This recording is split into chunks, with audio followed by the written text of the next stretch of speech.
The views expressed are solely those of the speaker and not necessarily those of Paltalk.com, AVM software, or its advertisers.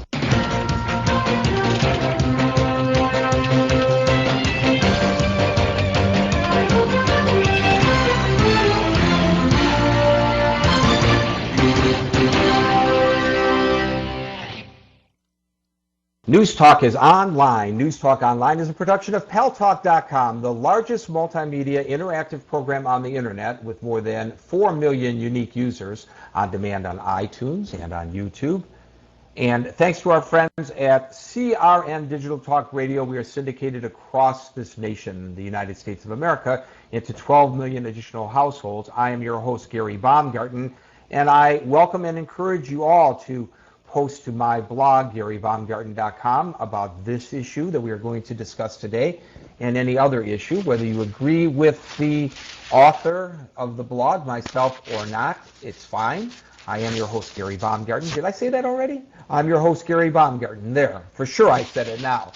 You know, when you are a reporter, as I was prior to coming over here to Paltalk, the one thing you really dislike is when public officials lie to you, especially when it comes to the health and welfare and safety of the public. Now, I know it happens often enough, but sometimes that lie is so humongous, so egregious that it kind of sticks to you like glue, perhaps the rest of your life. I had the opportunity to interview, along with several other reporters, Christy Todd Whitman, who at the time, during the attacks and shortly after of 2001, was the head of the EPA, the Environmental Protection Agency here in the United States of America, and I asked her a question down at Ground Zero, and that was, how safe is the air to breathe in the neighborhood around Ground Zero? And her answer, whether it was because she knew it was incorrect, whether she was told by her bosses at the White House to give incorrect information, or whether she was just misled by the scientists at the EPA, I don't know.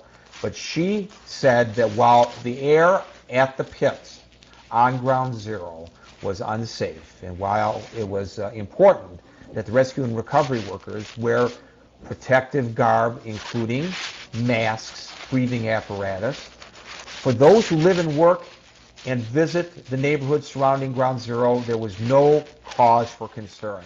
Now, at that moment, ladies and gentlemen, I knew that Christy Todd Whitman was lying because I happened to have also, shortly prior to that, interviewed the folks from the operating engineers. And the operating engineers had their own air quality monitoring station a couple blocks north of the World Trade Center site. And the reason they did so was for the protection of their own workers who were working on the pit and working in the area around the pit.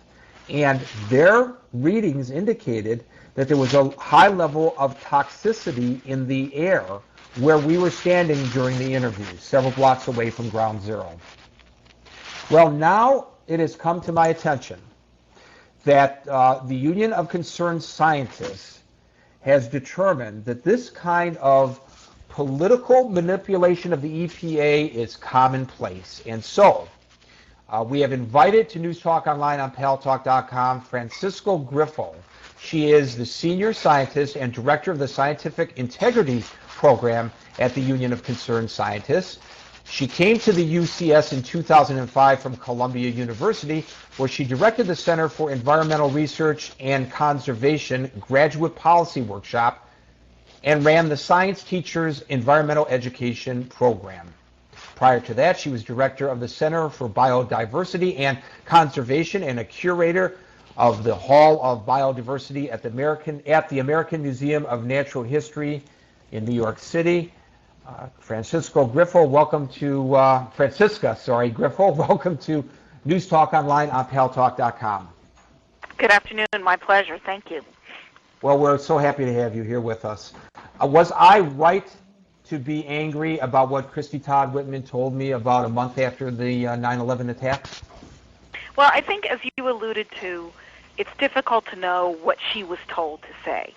it is not atypical of our experience with the political appointees and the administration that the head of an agency would be given a line and told to, spout that line. And I think the fact that she subsequently left the EPA, I think because she was pretty fed up with what she was being told to do and not comfortable with it, speaks to the fact that, perhaps she didn't know. But the fact is, the agency knew.